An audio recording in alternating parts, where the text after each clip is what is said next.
Hi there, Francis. Hi, George.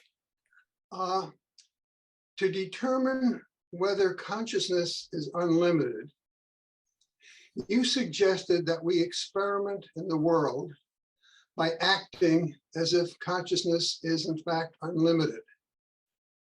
Could you please say more? How in particular do we do this experiment? How do we act as if consciousness is unlimited?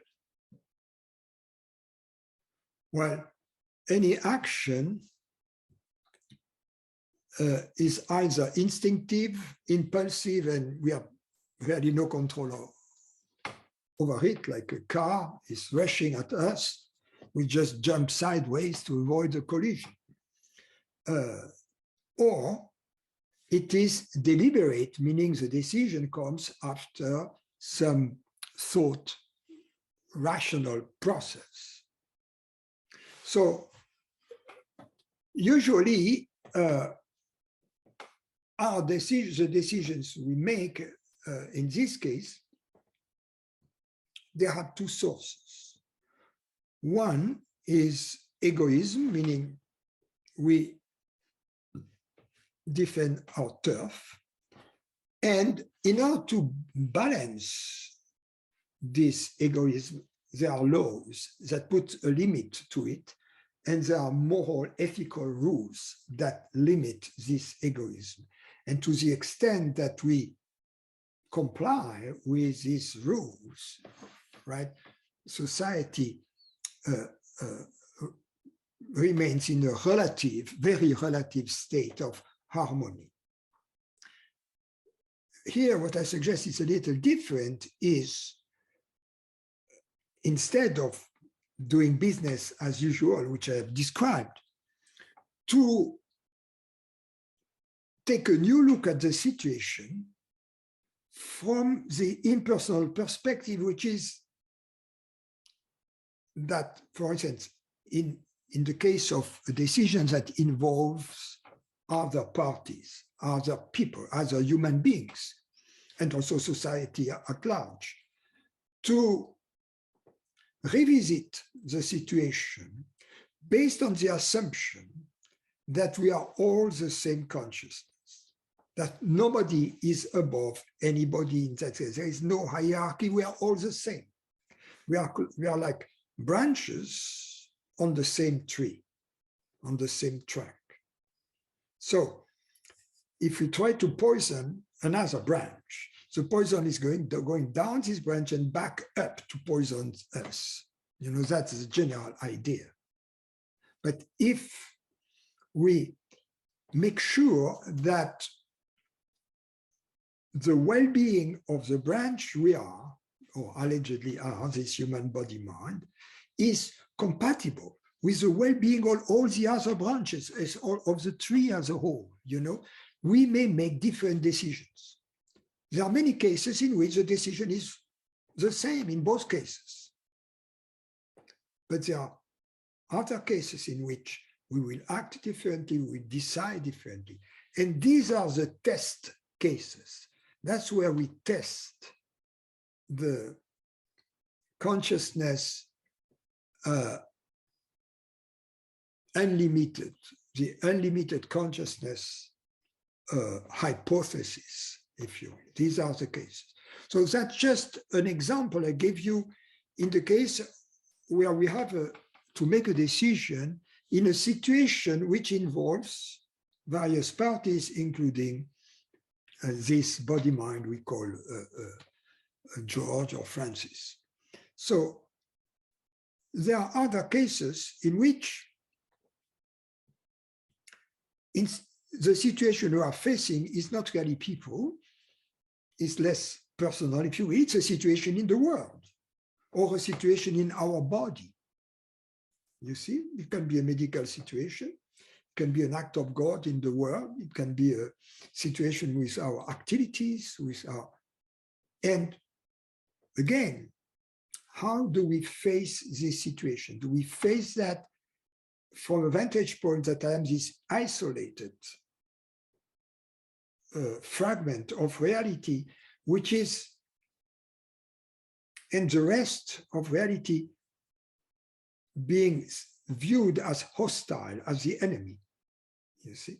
Or do I see everything as the way the totality moves, but this wave here is not separate from and doesn't have an independent movement, if you will, or trajectory from the trajectories and movements of the other waves. It's a dance, and then how do I dance in harmony with the rest? You know, that's a question that that's the new vantage point from which I can handle this type of situation. Okay, that's two examples already, and they are general enough for you to apply them to an infinity of cases in your life. How to interact with people, how to interact with events in the world. But I will add two more to this, and it's this. It regards something more intimate, the way we think and the way we feel. So every time we think in terms of being a separate consciousness, we are not conducting the experiment I suggest. But whenever we notice that we feel, that we think along the line of being a separate entity, right? If we say, oh no, wait a minute, let's conduct the experiment. Let's stop this thought. Let's cancel this thought because it was predicated about an assumption for which I have zero evidence. And therefore I have the freedom to change my thoughts, to cancel these thoughts, and to see where would my thoughts be if my consciousness was universal. Obviously, many thoughts that we have of doom and gloom wouldn't be there. Many thoughts about other people, thoughts of judgment of others and of ourselves wouldn't be there. You know, it would clear the landscape a lot, so to speak. So that's on the level of thoughts. So you can see that every moment, almost every moment, is an opportunity to conduct such an experiment. It's not like there will be rare situations that will present themselves, which will be opportunity to test Francis' theory. But in fact, it's almost at every moment. And finally, what I have said about the thoughts, about being separate, applies also to the feelings about being separate. So every time we experience the sense of I'm here, not there, or it's not good here, something is wrong here, you know, to see, what I mean by seeing, I mean by allowing for this feeling to tell us about its origin. This sense of separation can come from the thought, but it can be also just a mere bodily sensation here, which pretends to be the evidence that we are limited and separate, that all we are is this little sensation. So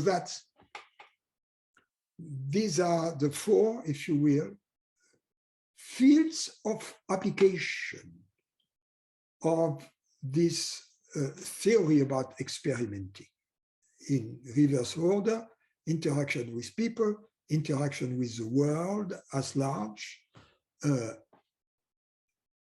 thoughts we entertain, the feelings we believe in. That's great, Francis. You've answered that question much more completely than I thought. I thought you'd just give me some broad generalities. No, that's very good. I can see also things like compassion and generosity would also follow. Yes. And, I noticed that in most of the time of my life, I do even though I know better, I do treat myself as a separate being. And, as you say, I don't break the law, but I'm primarily out for me and my tribe. So yes, this is really a good opportunity to do that experiment. You see, and of course we can, because I gave some an almost mathematical or exhaustive, answer. But if we already try to apply that in a more pragmatic way, just to a few of these areas that I have suggested. For instance, refrain from judging. That's hard, but I understand. If we could have in us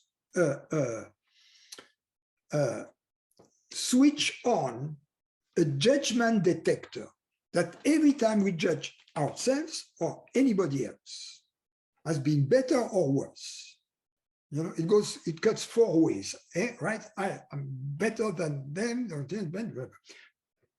and that these judgment detectors go woo, that would be already a remarkable, an extraordinary achievement. It would bring about humongous changes in our life.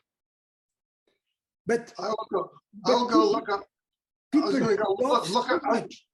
They love so much to judge themselves, to judge others, to judge people who don't share their political views, for instance, or people who have no political views, people who don't share their religious views, people who don't share their philosophical views, people who don't share their cultural views, people who don't come from the same background, people who, and the list goes on and on and on and on, because in ignorance, we love to divide, we love to be separate. We love to judge, we love it. Yes,